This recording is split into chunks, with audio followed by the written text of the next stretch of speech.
नमस्कार फ्रेंड्स। आज की वीडियो पान के पौधे या बेल पे है, जिसे हम बेटर लीफ भी कहते हैं, यानी बेटर लीफ प्लांट। इस वीडियो में मैं पान का पौधा जो कि बेलनुमा होता है, इसे पॉट में कैसे लगाएं कि ये अच्छे से ग्रो हो जाए, और साथ ही इस पे भी बात करेंगे। तो फ्रेंड्स, इसको लगाने का तरीका, इसमें खाद कौन सी देनी है, इसे कैसी जगह रखना है, इन सारी बातों की जानकारी मैं इस वीडियो में शेयर कर रही हूँ। अगर वीडियो अच्छी लगे तो प्लीज़ लाइक, शेयर और मेरे चैनल शुभी की बगिया को सब्सक्राइब जरूर कीजिएगा। तो चलिए फ्रेंड्स, आगे चलते हैं और वीडियो को शुरू करते हैं। आप जैसा कि जानते हैं, बेटर लीफ प्लांट यानी पान के पौधे को हम जब भी अपने शुभ पौधे के रूप में अपने घर में लगाते हैं तो ये हमारे घर में शुभता भी लाता है।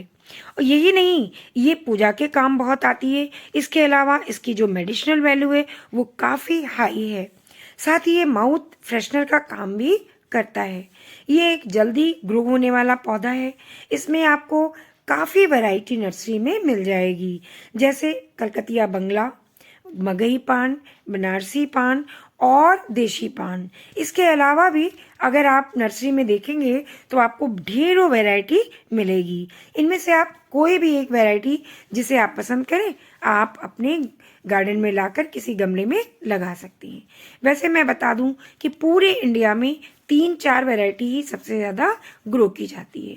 अब आती है बात कि इसको हम ग्रो कैसे करें। तो या तो आप इसे नर्सरी से लाके ग्रो करें या फिर कटिंग से ग्रो करें।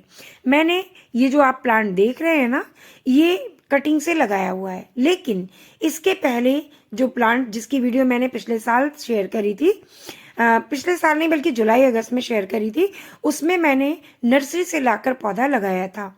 तो वही वो इसकी मदर प्लांट है, उसी से मैंने इसको कटिंग से ग्रो किया है।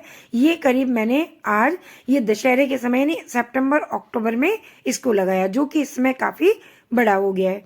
इसी कटिंग से ही मैंने देखिए इस 8 इंच के गमले में भी इसको ग्रो किया है। ये भी मैंने उसी समय ग्रो किया था, यानी काफ़ी पौधे कटिंग से मैंने ग्रो किया है।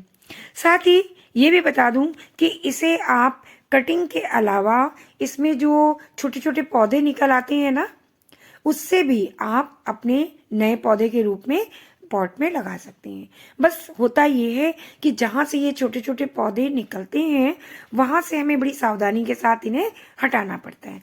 अब देखिए, ये है नोड एरिया।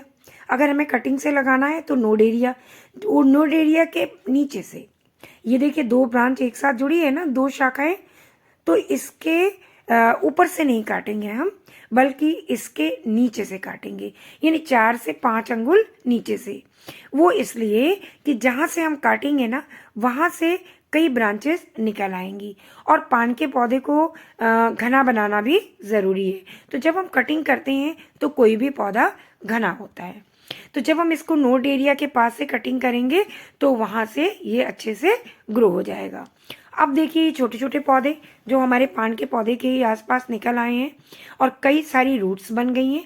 इन पौधों के को भी हम मेन रूट से बड़ी सावधानी के साथ अलग करके भी नया पौधा अपने पॉट में ग्रो कर सकते हैं। ये देखते जाइए, ये कितने छोटे छोटे पौधे हैं ना, जिनमें रूट्स बन चुकी है, और नए पौधे के रूप में भी ये लगे हुए। ये देखिए, ये भी पौधा, ये भी इसी में से निकला है। इसकी भी रूट्स है, लेकिन इससे अलग है ये पौधा। लेकिन रूट्स तो इसी की है, ये मदर प्लांट्स की रूट है जिससे ये पौधा जुड़ा हुआ है। तो इसे जब हम कट करें या इसको जब हम अलग करें तो बहुत ध्यान देने की ज़रूरत है। बड़ी सावधानी से हम इसे अलग कर लें और नए पॉट में लगा दें। अब बात करते हैं कि इसे हम किस महीने में लगा सकते हैं। तो फ्रेंड्स, गर्मी का सीज़न इसे लगाने के लिए सबसे बेस्ट सीज़न है। आप इसे आराम से ग्रो कर सकते हैं, इजीली ग्रो हो जाता है। पर काफ़ी गर्मी या तेज़ सर्दी में आप इस पौधे की स्पेशल केयर करनी पड़ती है। मैंने आप इसकी जब तक तेज़ गर्मी हो या तेज़ सर्दी हो, आपको इसकी देखभाल स्पेशल करनी होगी। अब रह गई बात, क्योंकि अधिक गर्मी में ये पौधे को ज़्यादा धूप नहीं चाहिए, और आप इसे तब किसी ऐसी जगह रखें जहाँ सूरज की धूप छन के आती हो, यानी धूप की गर्मी तो मिले लेकिन डायरेक्ट इसको धूप ना मिले, वरना पौधे की पत्तियां जलनी शुरू हो जाएंगी। और सर्दियों में भी ऐसा ही होता है। अगर आप इसे ओपन एरिया में रख देंगे या फिर इसे बिल्कुल ऐसी जगह रखेंगे जहाँ ठंडी हवाएं इसको मिलती रहे, ओस मिलती रहे, तो ये पौधा खराब होता जाएगा, गलने लगेगा। तो इसलिए सर्दियों में इसे एक शेडी एरिया दें और जिससे पौधा ठंड में सुरक्षित रहे। अब आती है बात कि इनको किस गमलों में हम ग्रो करें, यानी कैसे गमले में हम बेटर लीफ प्लांट को ग्रो कर सकते हैं। तो सबसे बड़ी बात, गमले की साइज की बात करते हैं तो 10 इंच से कम में इन्हें सालों साल के लिए ना लगाएं।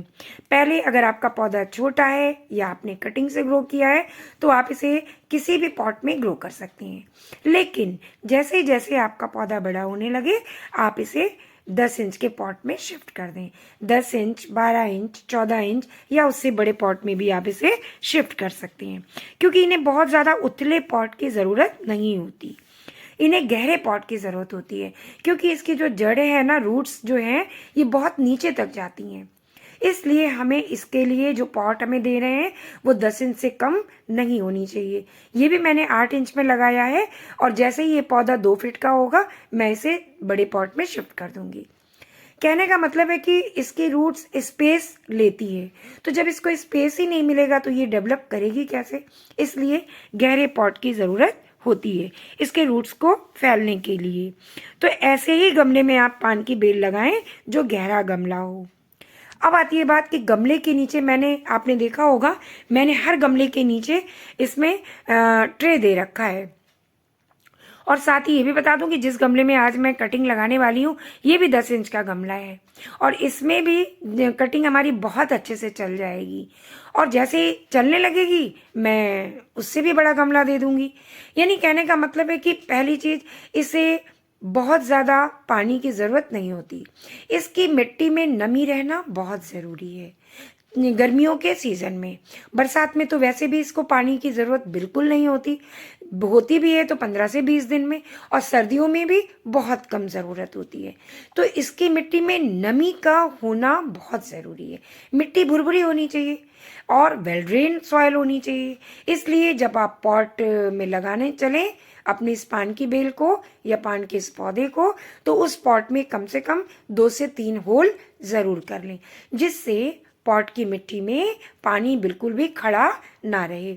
और अगर आप ट्रे देते हैं, देखिए मैंने हर गमले के नीचे ट्रे लगा रखा है, तो ट्रे में जब आप पानी डालते हैं और मिट्टी में पानी ज़्यादा नहीं डालते तो क्या होता है कि ट्रे के पानी को ये रूट्स जिस गमले में लगी हुई है पान की बेल, ये धीरे धीरे लेती रहती है पानी और नमी बनी रहती है मिट्टी में, और मिट्टी भी भुरभुरी बनी रहती है। देखिए है ना भुरभुरी। तो बस यही बात है कि जब आप इसको लगाएं तो मिट्टी वेल ड्रेन होनी चाहिए। साथ ही मिट्टी एसिडिक हो ये भी ध्यान में रखिए, क्योंकि इस पान के पौधे को एसिडिक मिट्टी बहुत पसंद है। तो जब आप इसकी मिट्टी बनाएं उसमें 40% सॉइल ले लें और साथ में 30% कंपोस्ट ले लें और 20% नदी की सैंड ले लें। जिसमें मैं लगाने जा रही हूँ आज कटिंग, उसमें मैंने इसी तरह की मिट्टी तैयार करी है। एक हिस्सा मिट्टी, एक हिस्सा सैंड, एक हिस्सा कंपोस्ट।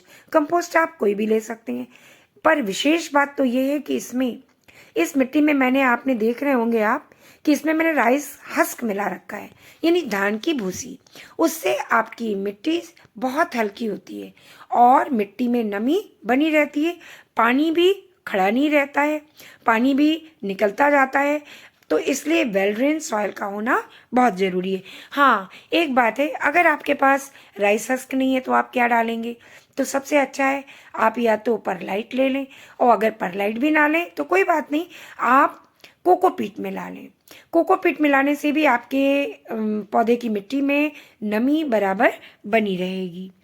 तो इतना ध्यान आप ज़रूर रखें, क्योंकि नमी वाली मिट्टी इसको बहुत ही पसंद है और साथ में मॉइस्चर भी मेंटेन रहेगा ऐसी मिट्टी में। तो ऐसी मिट्टी तैयार करें जिसमें नमी रहे, यानी मॉइस्चर भी रहे और मिट्टी भी बहुत ज़्यादा गीली ना रहे।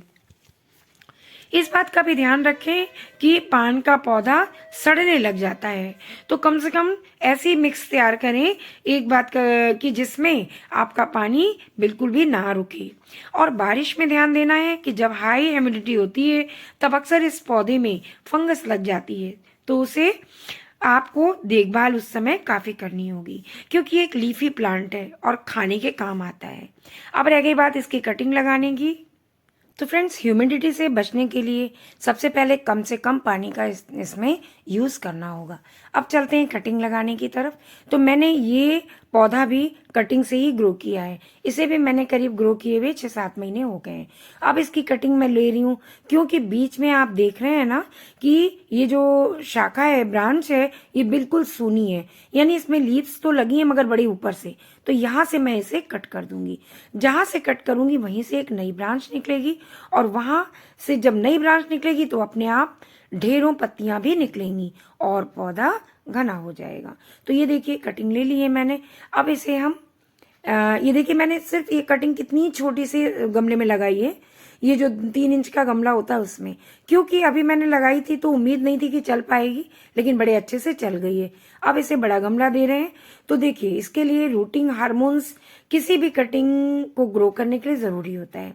तो या तो हनी हो यानी शहद हो तो लगा लें, शहद इसके निचले हिस्से में लगा दें, या फिर सबसे अच्छा रूटिंग हार्मोन है ये एलोवेरा जेल, इसमें लगा के आप अपनी कटिंग को अपने इस मिट्टी में लगा दें। और इसमें 4 इंच यानी ये कह लें कि 4 उंगल नीचे दबा होना चाहिए मिट्टी में और 4 अंगुल ऊपर होना चाहिए। आप ज्यादा दिन नहीं, 20 से 25 दिन के अंदर आप देखेंगे कि ये पौधा चलने लगा है। बस ध्यान ये रखना है कि इस गमले को यानी जिसमें आपने इस कटिंग को ग्रो किया है उसे आप बिल्कुल शेडी एरिया में रखें, जहां धूप बिल्कुल ना आती हो। तो देखिए फ्रेंड्स, इतना करेंगे आप, इतनी देखभाल अगर आप करेंगे तो निश्चित है कि आपका ये पौधा बहुत अच्छे से ग्रो हो जाएगा। अब रह गई बात कि देखिए जब भी ये इस पौधे में, बेटर लिफ प्लांट में, अब कभी भी इसमें आप केमिकल फर्टिलाइजर बिल्कुल ना दें, क्योंकि ये एक लीफी प्लांट है, ऑर्नामेंटल प्लांट है, जिसकी की एक मेडिसिनल वैल्यू भी है। इसे लोग खाना भी पसंद करते हैं। तो आप इसमें केमिकल फर्टिलाइजर तो भूल के न डालें, बल्कि आप जब भी दें ऑर्गेनिक दें। और मुश्किल से 4 से 5 महीने के अंदर कोई भी कंपोस्ट ले लें, वो डाल दें, या फिर 3-4 महीनों के अंदर आप बनाना पील पाउडर या बनाना पील लिक्विड डाल दें। और हर 2 महीने में एक बार चाय की पत्ती का लिक्विड बना लें और आप इस पौधे में डाल दें। उससे ये फायदा होगा कि आपकी मिट्टी एसिडिक हो जाएगी जिसमें आपने अपना बेटर लीफ प्लांट लगाया है। तो बस फ्रेंड्स, इतनी बातों का ध्यान रखें, आपका पौधा आपके घर में सालों साल चलता रहेगा। तो चलिए फ्रेंड्स, मिलती हूँ नेक्स्ट वीडियो में, तब तक के लिए बाय।